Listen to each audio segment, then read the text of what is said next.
I was looking for a homeopathy joke to start this episode, but the thing is, once you've heard 0.000000000000001 of them, you've heard them all.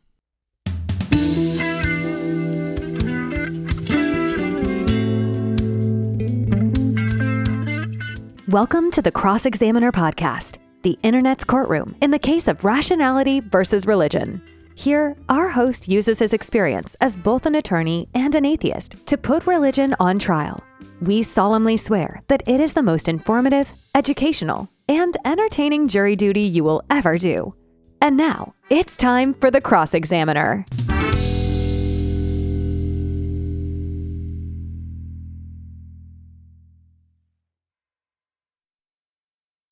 Welcome to the Cross-Examiner podcast. My name is the Cross-Examiner. I am an attorney, I am an atheist, and I am alarmed. I'm alarmed by the rise of Christian nationalism in the United States and abroad. And more importantly, I'm alarmed by the massive amounts of misinformation that are powering that rise. This is the third part of my series on homeopathy, which really is backed by a ton of misinformation that I'm seeking to clarify here. If you haven't watched the last two episodes, please do watch those. You'll see that these are the beginning episodes of my second season. I try to start each season with something that's what I call common ground, something that regardless of your religious affiliation, your political affiliation, any sort of views you may have, I think we can all agree that the evidence is insurmountable, demonstrating that people are getting fooled and harmed by homeopathy, and in my last season, my common ground was about tort reform. These are things that shouldn't really be on the political spectrum. The evidence is so overwhelming. So the theme here is, if we can all agree to use rationality and reasoning and evidence in these areas of our lives, shouldn't we use them in all areas of our lives? This is the best method that we have to discern fact from fiction, the scientific method, evidence-based policymaking, things like that. So when we ended part 2, I was about to explain the relationship between FDA and homeopathy. And I had just taken 240 or so pain relief pills and had overdosed, and we've got to see what's the end result and what happens when I contact the Poison Control Center. So please join me for the part 3. I hope you enjoy it, and I'll see you at the end. Okay, so homeopathy, what is it? Homeopathy. Homeo for the same, pathy for pathology, for sickness, same sickness. And what this means is the theory that if a lot of a substance, a certain disease, a certain bacteria or viruses make you have certain symptoms or get sick, then a tiny amount of that thing will make you well. Where does this come from, you might say? Well, I'm glad you asked, because that's what we're going to talk about. There was this man named Samuel Hahnemann.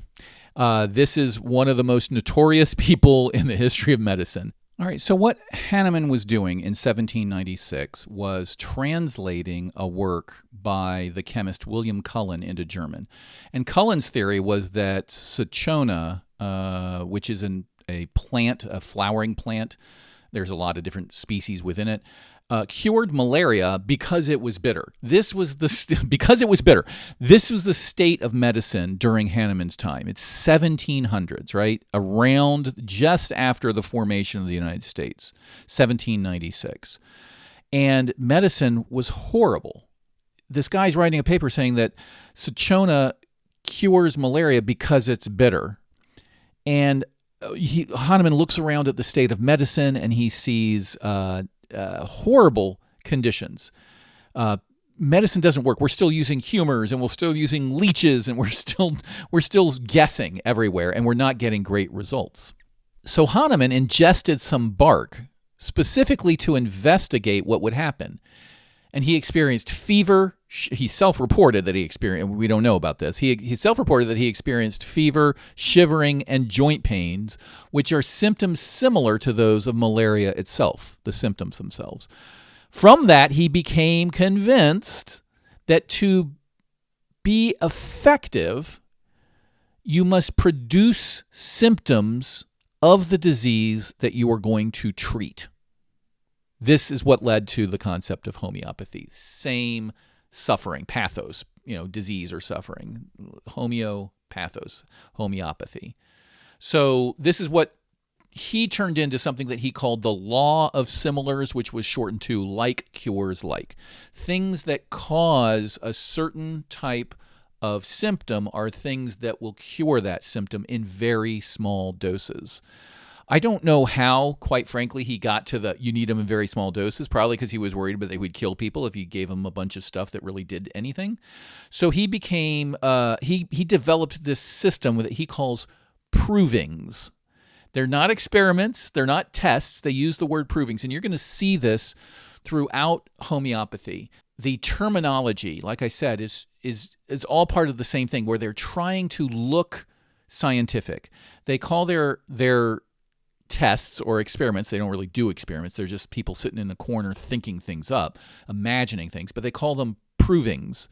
And they call their drugs remedies. That's the official name for it.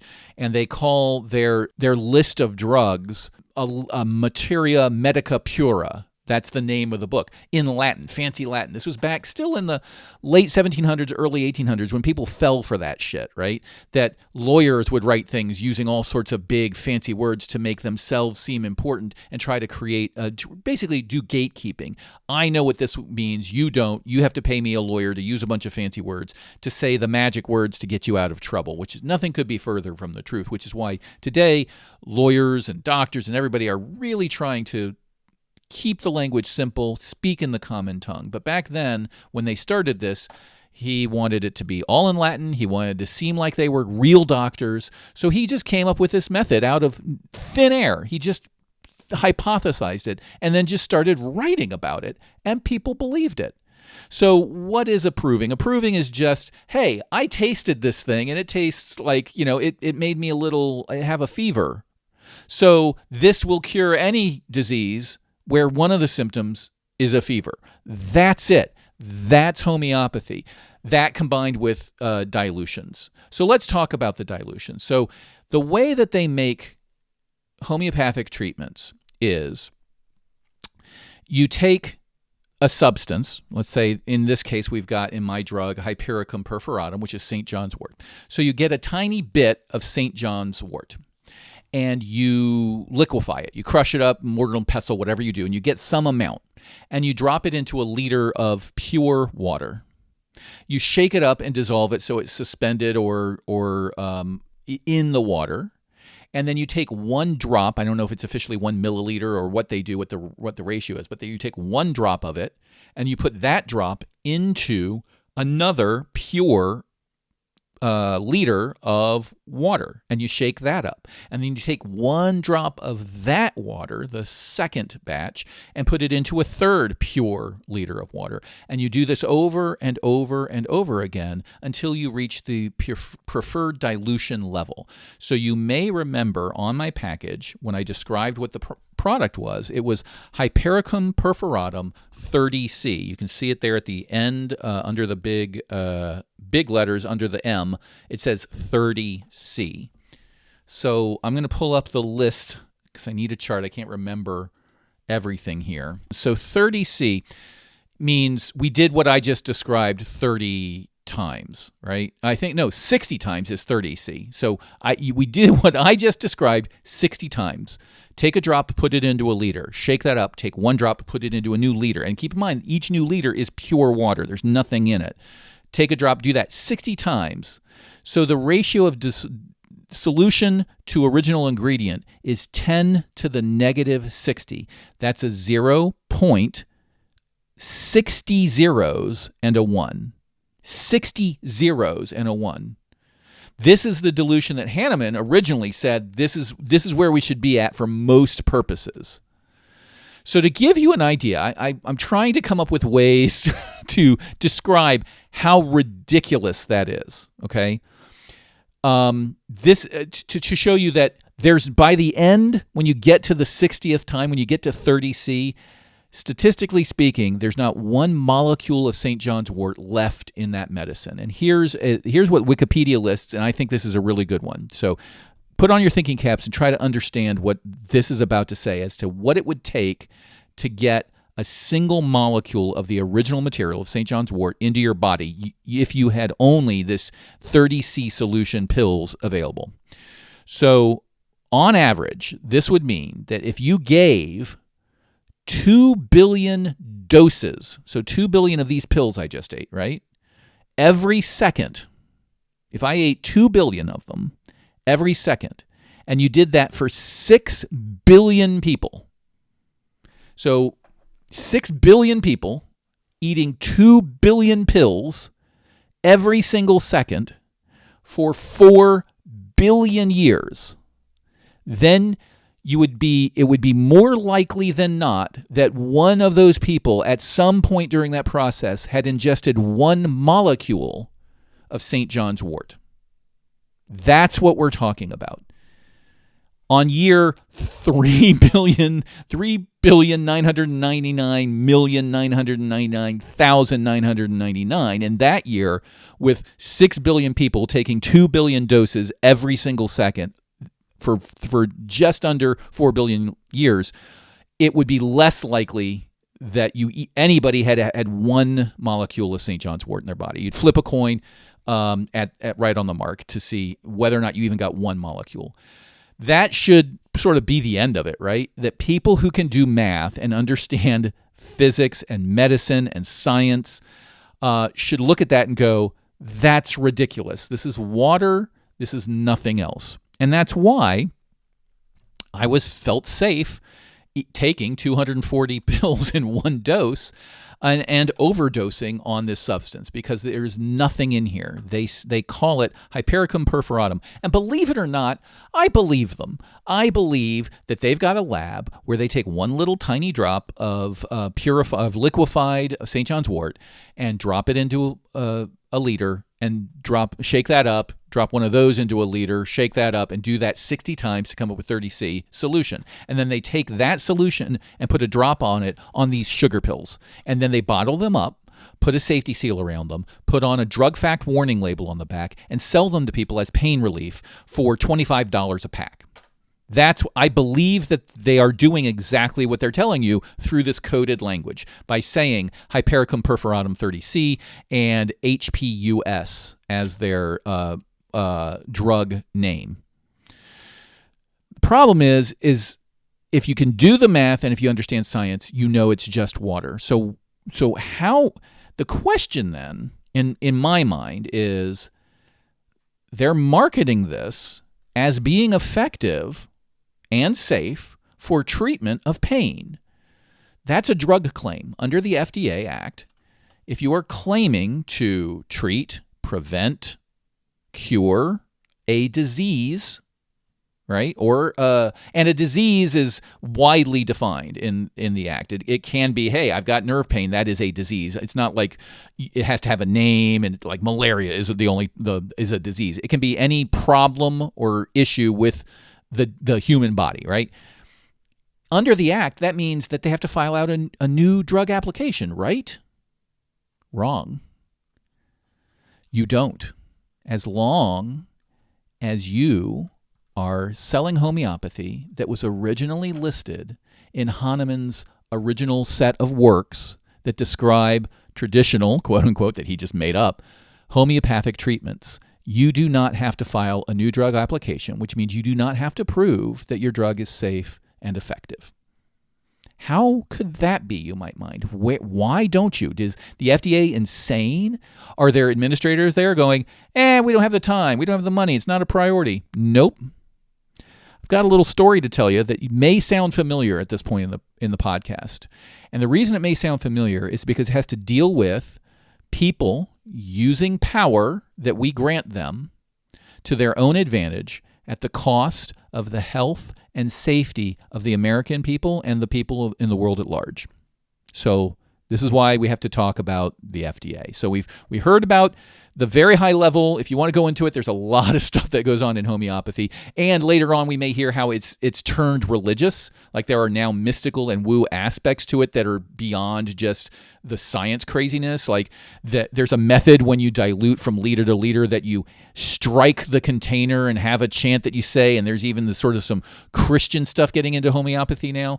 But let's just stick with the science level that, hey, this is just water. How are we able to market it with these false claims? Why is FDA not shutting all of this down? So let's talk about the author of the Food and Drug and Cosmetic Act of 1938. Oh, and I've got one key part. You may be asking, how do the homeopaths, the fraudsters, explain how this works, right? If we can do the math and we can see that this is just water, there's nothing in it, how do they explain what's going on? What is, in the scientific term, the method of action? The method of action is when the drug companies say, hey, I've got a new pain relief thing, the way it works is this molecule attaches to the pain receptors in the human body at there's a higher affinity for this molecule than other things, which means when it's attached to the pain receptor, the human feels less pain. So this drug will stop them from feeling pain by taking up a space on the pain receptor in the human nerve system. That is an example of a mechanism of action or method of action. Do you get that from homeopathy? No. From homeopathics, I should say? No, you don't. They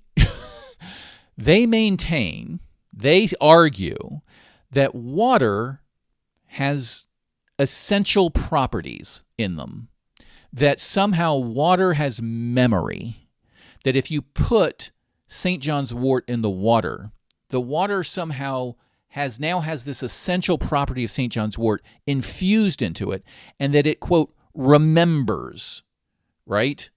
It remembers what was in it. Now, we are not going to go into why does it remember all of the herbs that you've put in it, but it doesn't remember all of the poop and pee and all of that stuff that's been in it, and toxic chemicals and waste and all sorts of things. Like the water that you have in your body has been through lots of other human bodies in the history. Like you probably have some water in you that was in King Henry VIII, some molecules, right? That, statistically speaking, is likely.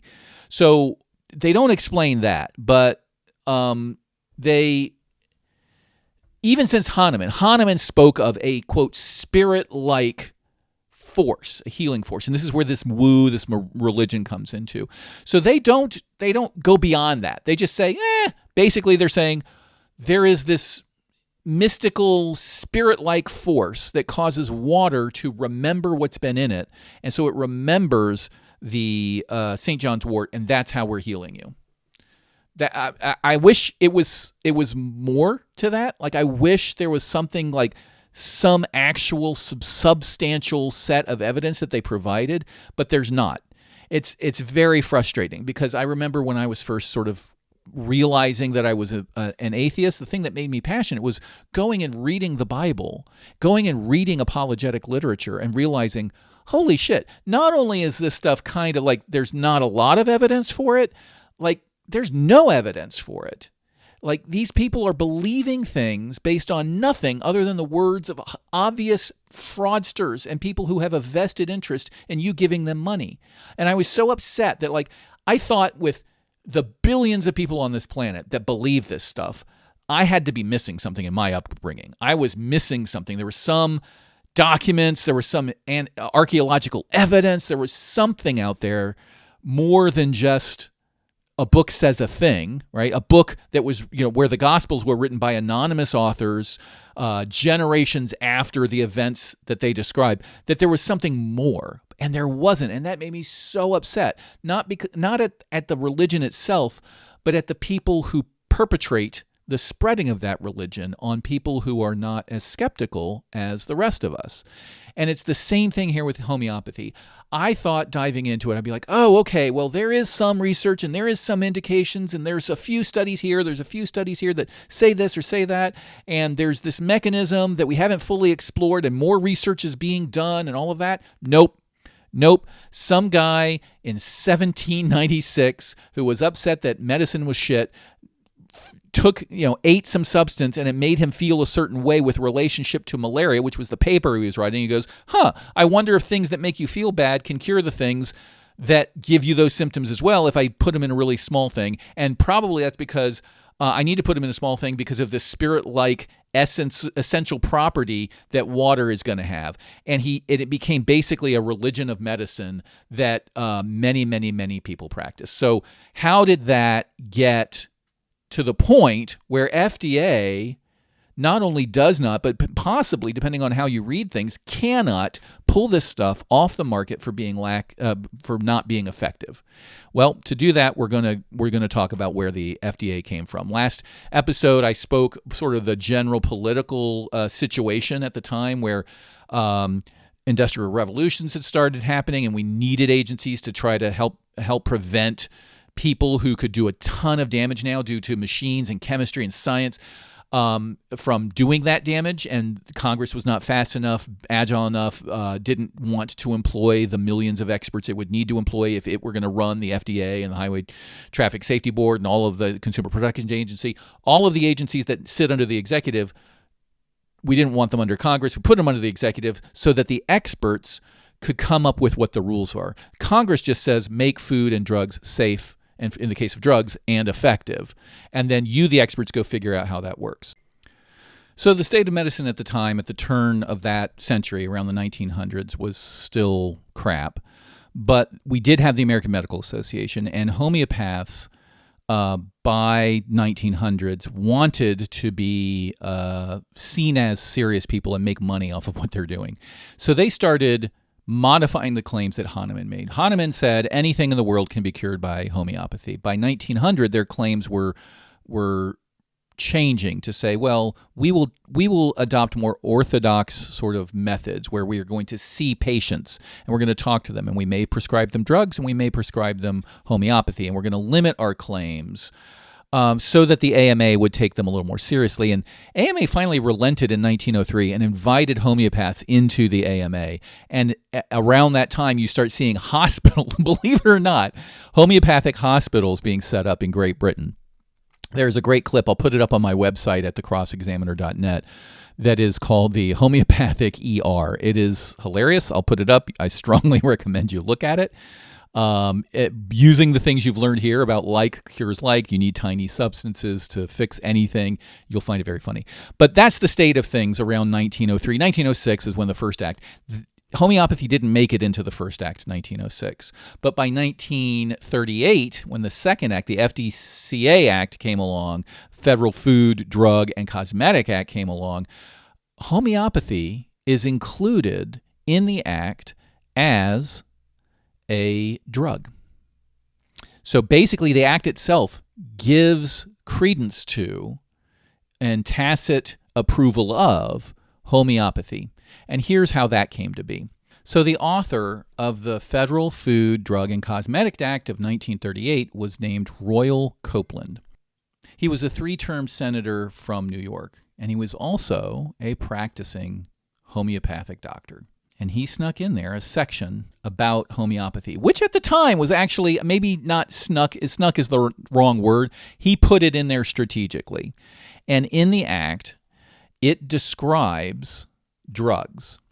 And in section 201G and J, it provided that anything that was listed in the original Homeopathic Pharmacopoeia of the United States. This was the big book at the time that listed all of the provings that could be used for different purposes.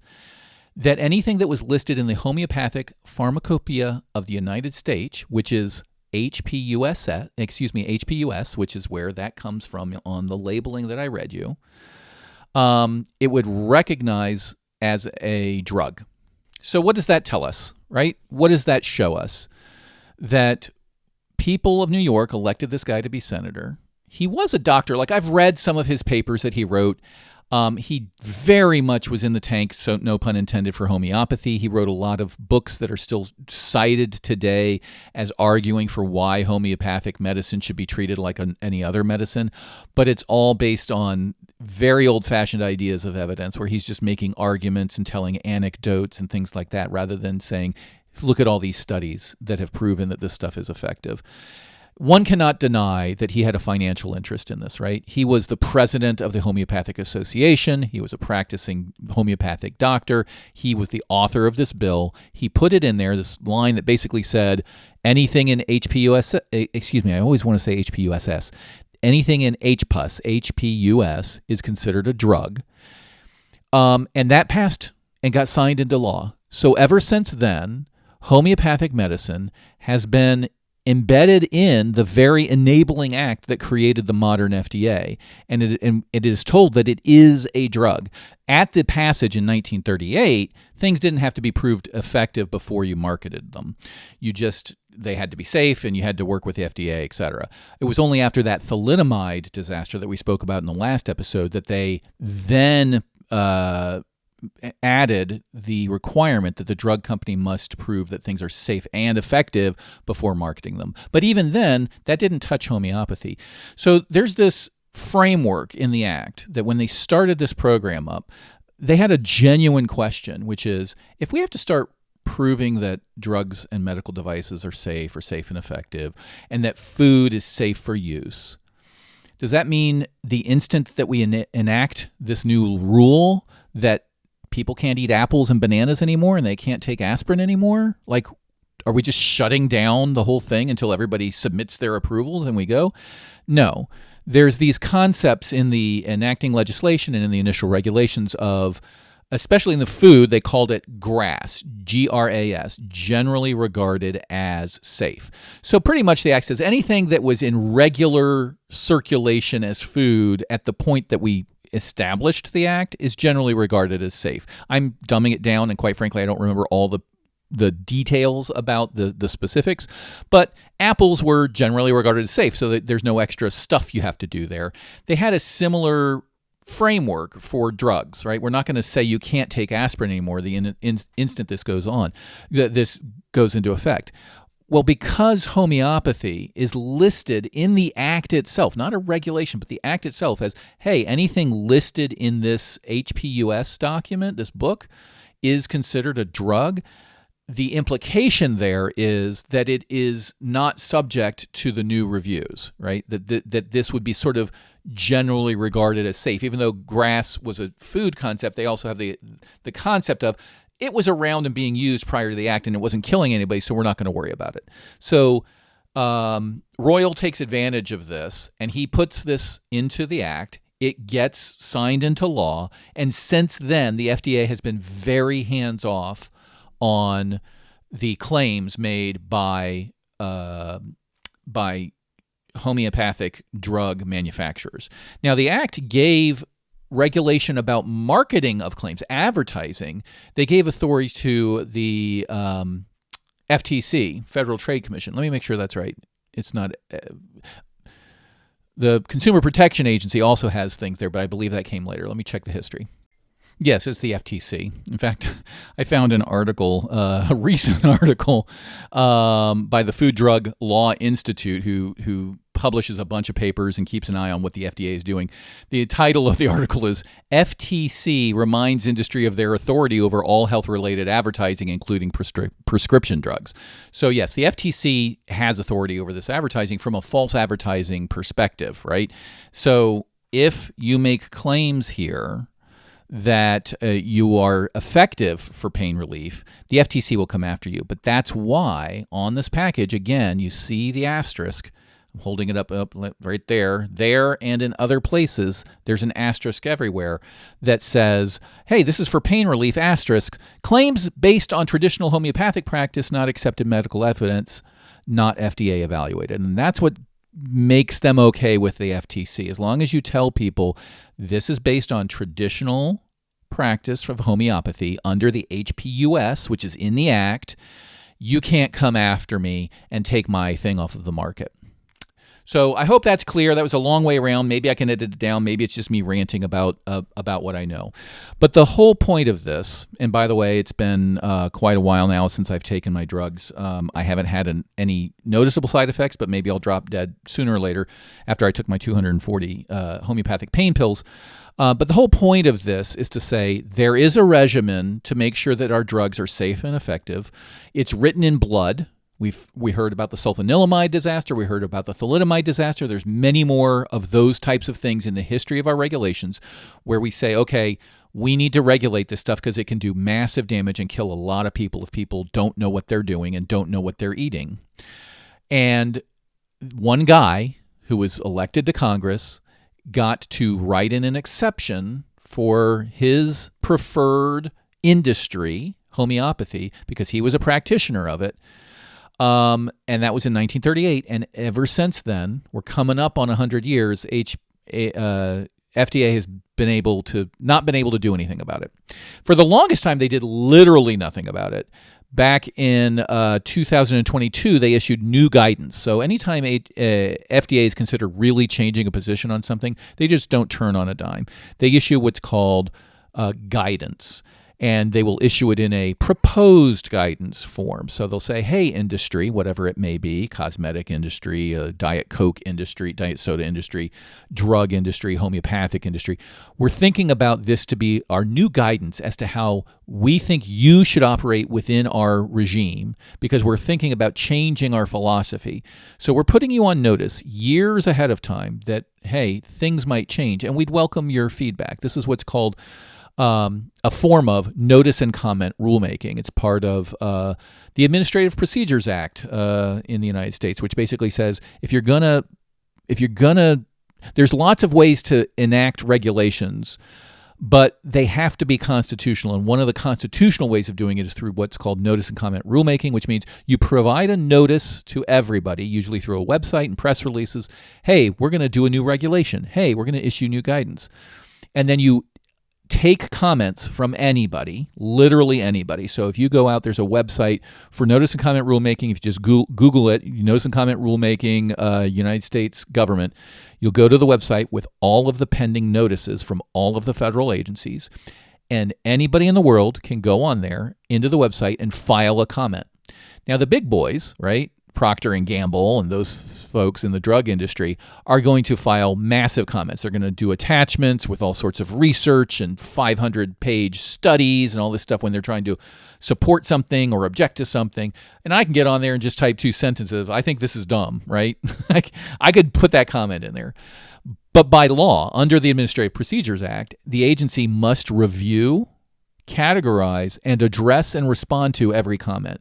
So Procter & Gamble's comment may get a one-to-one response. They may say, oh, we have processed the study. We find objections with its methodology here, here, and here. Therefore, we don't think it's scientifically sound. Or they may say, we read your study. We agree. That's right. And we're actually going to change the procedure to exempt this or to add this method or whatever.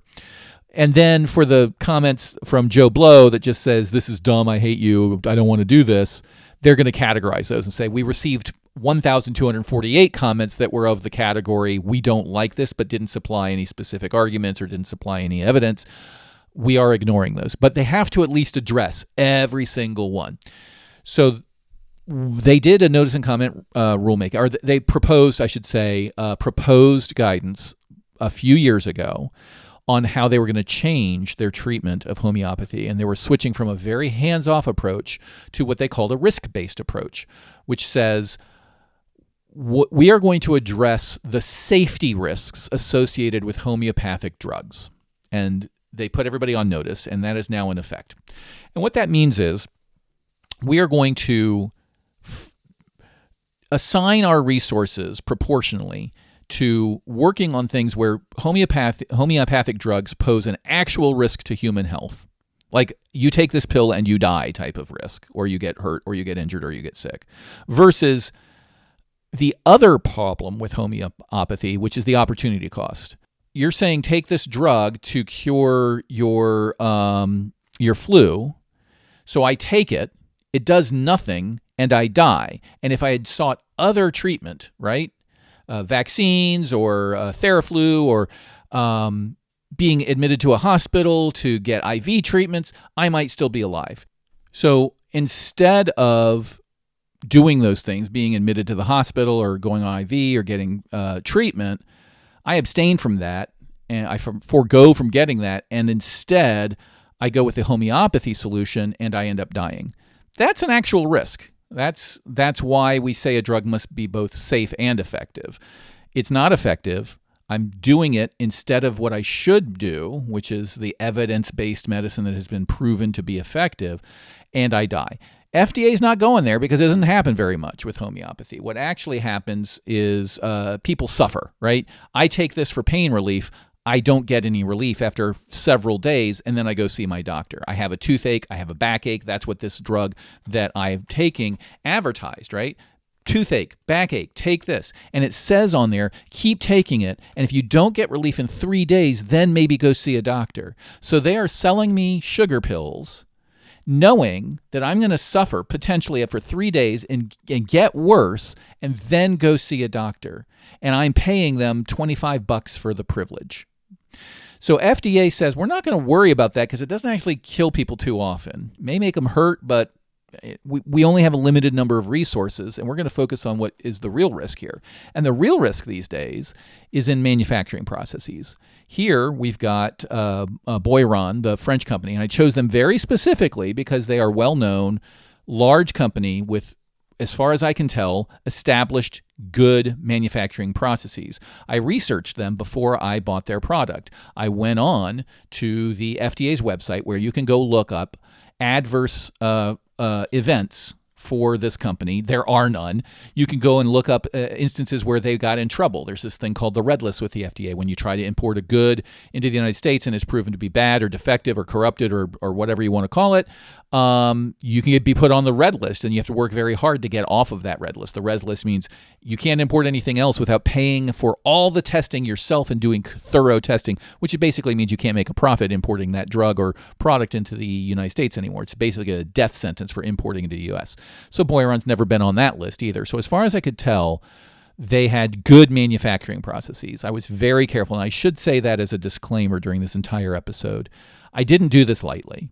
I did my research. I practiced FDA regulatory law for 5 years. I know what I'm doing. I advised multiple doctors, friends and doctors that I know professionally about doing this stunt before doing it.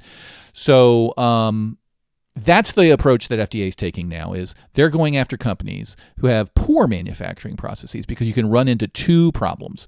One, there's actually St. John's wort in your product, right? If you don't actually do what you're saying you do, and you just dump a bunch of St. John's wort into some sugar and you sell it as pills, people may have allergic reactions. And it's not just St. John's wort, any substance. People rely on the fact that they know there's nothing in your sugar pills to take them. If you accidentally put a massive amount of a substance in there and you don't dilute it, you could hurt somebody. And since you're not normally regulated, we're not normally paying attention to you prior to 2022 when we changed our ways, this could happen. People could have bad effects because you've actually put something effective into your product. That's kind of ironic.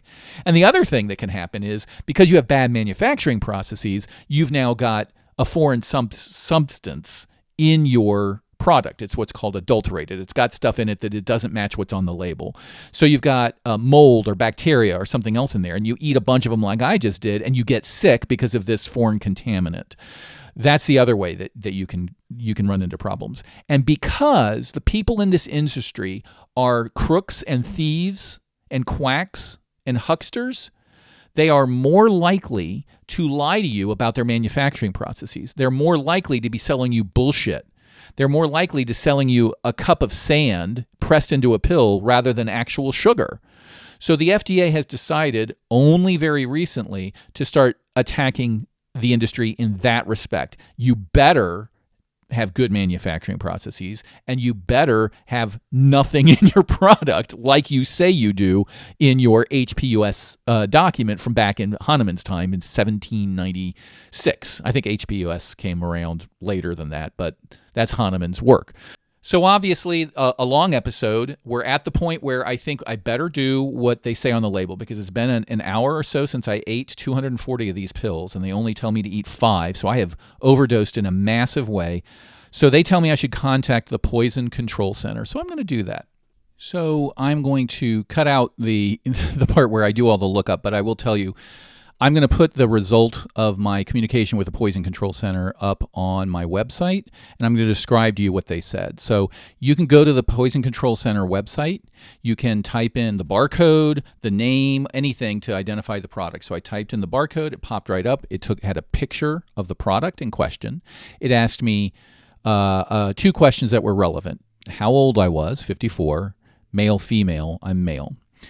It did not ask me how much I weigh. It did not ask me how much I took. As soon as it had that information, and oh, by the way, you can put this app on their site into a test mode. They have a checkbox to say, I'm just testing, this is not a real case, which I thought is very good of them. They also ask a few other questions about, was this a suicide? Was this an accident, or are you being prescribed this drug? Sort of surrounding questions, but not related to the health issue directly. I answered all of those, put all of that into their website.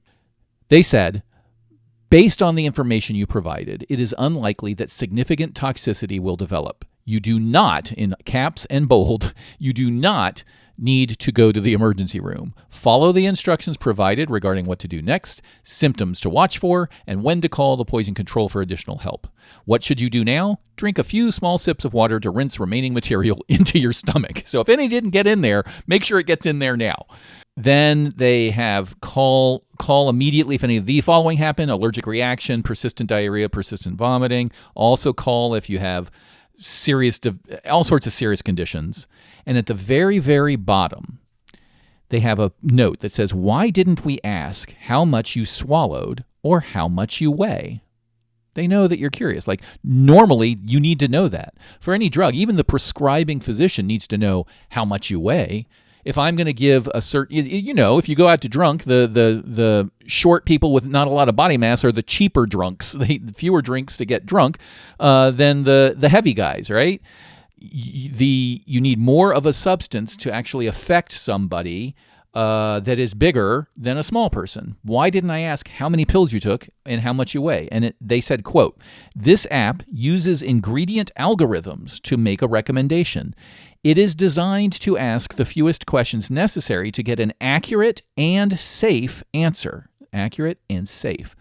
You weren't asked for an amount because any amount of the substance you swallowed is unlikely to cause serious effects, no matter what you weigh. Toxicologists call these products and substances, quote, minimally toxic. Rest assured that we are very careful. If that doesn't seal the deal on what we as scientists know about homeopathy, I don't know what does. I could have taken 10,000 pills. They don't care. I could weigh 50 pounds. They don't care. They're saying, oh, this homeopathic product by this company, I don't care. None of it will do anything to you. In fact, what should you do now? Rinse any remaining pills into your stomach. So, yeah, that should be the death knell, right, of most of this stuff. I will end with a quick story and a few notes. So the story is, I did this because of Amazing Randy. He would do this stunt in front of audiences. He was a debunker of paranormal claims, of pseudoscience claims, woo, religious claims, all sorts of things. He started out as a magician, became a debunker, much like Harry Houdini. So I will put a video up on my website. I'll put a picture of the results of the Poison Control Center up on my website at www.thecrossexaminer.net. I will also put up a video of Randy doing this stunt at a TED Talk where he eats a whole bottle of sleeping pills at the beginning of the talk and then proceeds to demonstrate that they don't affect him. But Amazing Randy did this for years, and this is an ode to him. But he also had a tragic experience that sort of demonstrates the cost of alternative medicine and woo thinking. He was dear friends with a magician named Doug Henning. Doug Henning, if you were alive in the 70s and 80s, you know who he was. He was a famous magician, and his shtick was he was the hippie. He had long hair, he had big buck teeth. He smiled all the time, and he would say, "Oh, it's all an illusion, and life is happy." And his tricks would be filled with fanciful colors and sequins and bunny rabbits and peace and love and happiness. The hippy dippy guy. Really, really nice. Every report says he's genuinely a really nice person. He and Randy became dear friends. He grew up admiring Randy. Randy met him when he was a kid and encouraged him and gave him his autograph and stuff like that. They knew each other from the Magic Castle in California, where a lot of magicians would hone their craft before going out nationally. It was also a subject of a joke in the show Arrested Development, if you know about Job's affinity with magic. And they got to be very close friends. Well, Doug later in his life had a Broadway show. He finally got onto Broadway, and it flopped. It bombed. The critics hated it. Randy wrote him a letter and said, I was there on opening night, and I was amazed and transported to a different place by this young man that I'd known so long ago when I signed your autograph as a child. I am so happy that you did this show. It was wonderful. I'm one of the best magicians out there, and I thought it was brilliant. He was really trying to make his friend feel better. And a while later, Doug wrote back and said, thank you. I don't know how long the time was that passed. The research on this is sketchy because the records have sort of been hidden away. But the reason we know, by the way, is this letter that Doug wrote back to Amazing Randy was stolen back in 2005, and it ended up on eBay. Somebody was trying to sell this letter. So Cory Doctorow posted a story about that on the blog Boing Boing back in 2005, which is when I first read about it. Now the links to the letter are dead because eBay's taken it down and all the archives are down. And I've been in touch with the James Randi Foundation and other people. Nobody has a copy of this yet. So this is anecdotal evidence. This is my story as best I can remember what the letter said. But the gist of the letter from Doug Henning was, thank you so much. FYI, I've been diagnosed with cancer. I'm not doing well. Doug at the time had become a member of the Transcendental Meditation Movement, TM as it was called. It was a hippy-dippy, cultish, pseudo-scientific, pseudo-medicinal group that wanted to bring world peace through meditation and happiness. And he was in TM. And he told Randy in the letter, this will be my last letter to you, as the TM leaders have told me one of the reasons that I'm sick is I'm talking to people outside of TM. I need to cut off my relationship with you so that I can get better.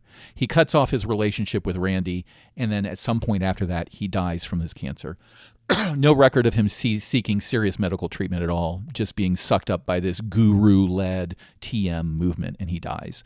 So the amazing Randy experience in this area sort of demonstrates everything I'm talking about in this episode, right? We can find common ground.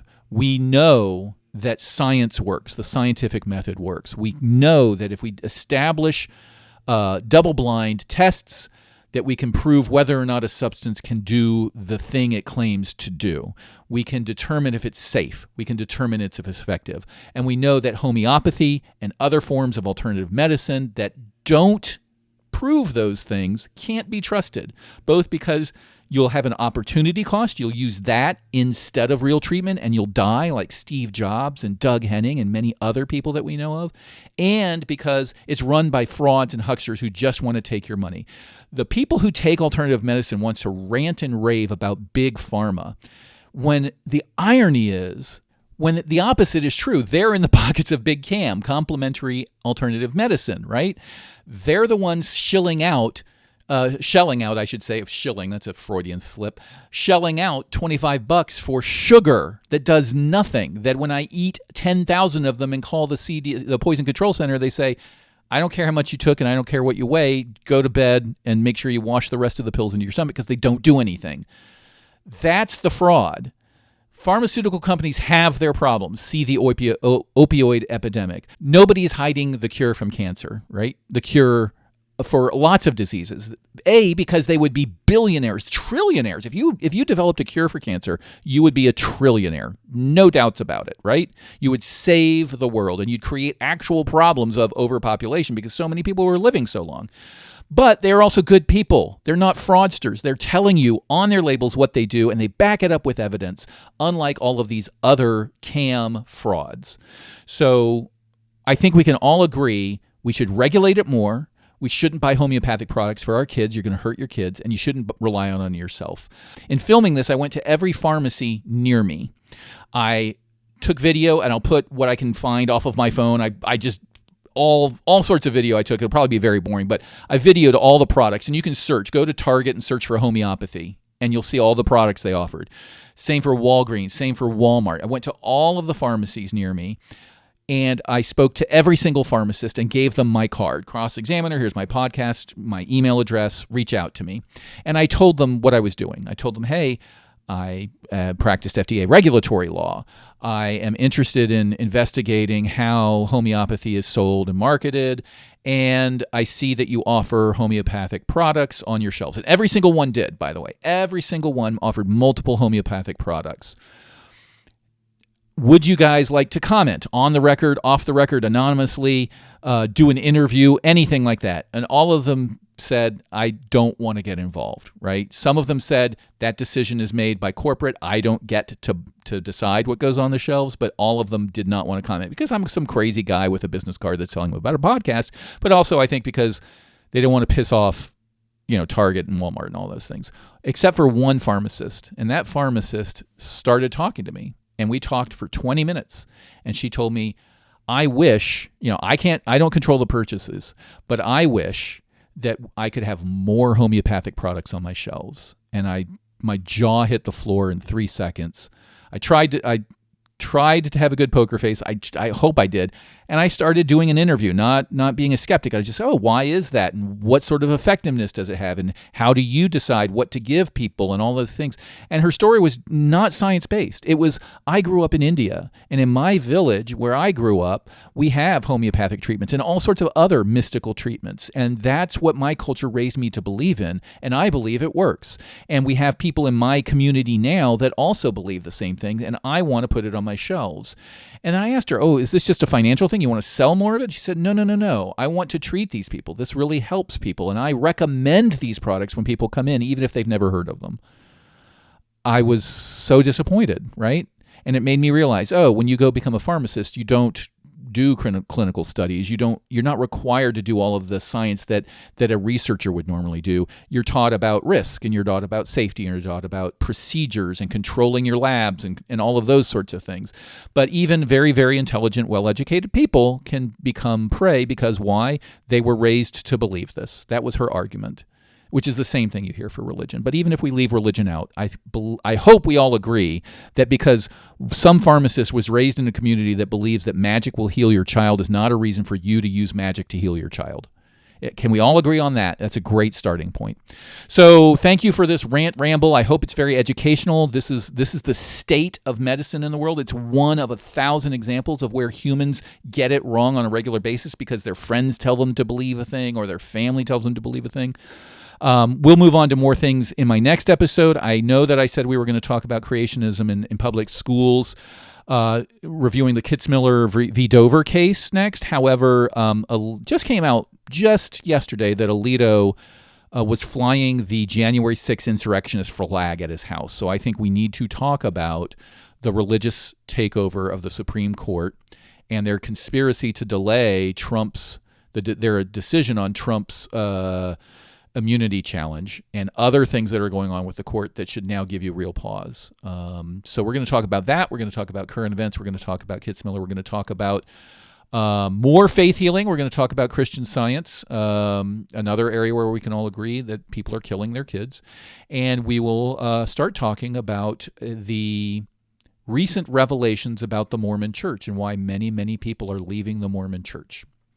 A lot to talk about. I'll be recording a lot. So thank you very much. It's my first video episode, so you can see me eat the stuff.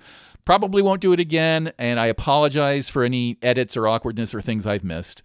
I'll leave you with the thought that even with homeopathy out there and acupuncture and crystals, I truly believe that most people really, really love their kids. And my research on Christian Scientists, which are the most strident, the most some of the worst offenders as far as letting their kids die, I truly believe that the vast majority of them love their kids and would love to find a way out of Christian Science so they could take care of their kids. And they get tied up in the social pressure of family and friends and community to the point where kids end up dying. So I think we can convince those people to stop doing that, but we're going to need help, and we certainly need to get the government out of it. And we'll go into the history of that later.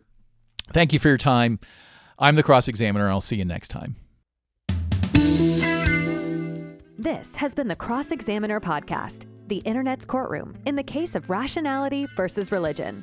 If you enjoyed this podcast, please consider subscribing. See you soon.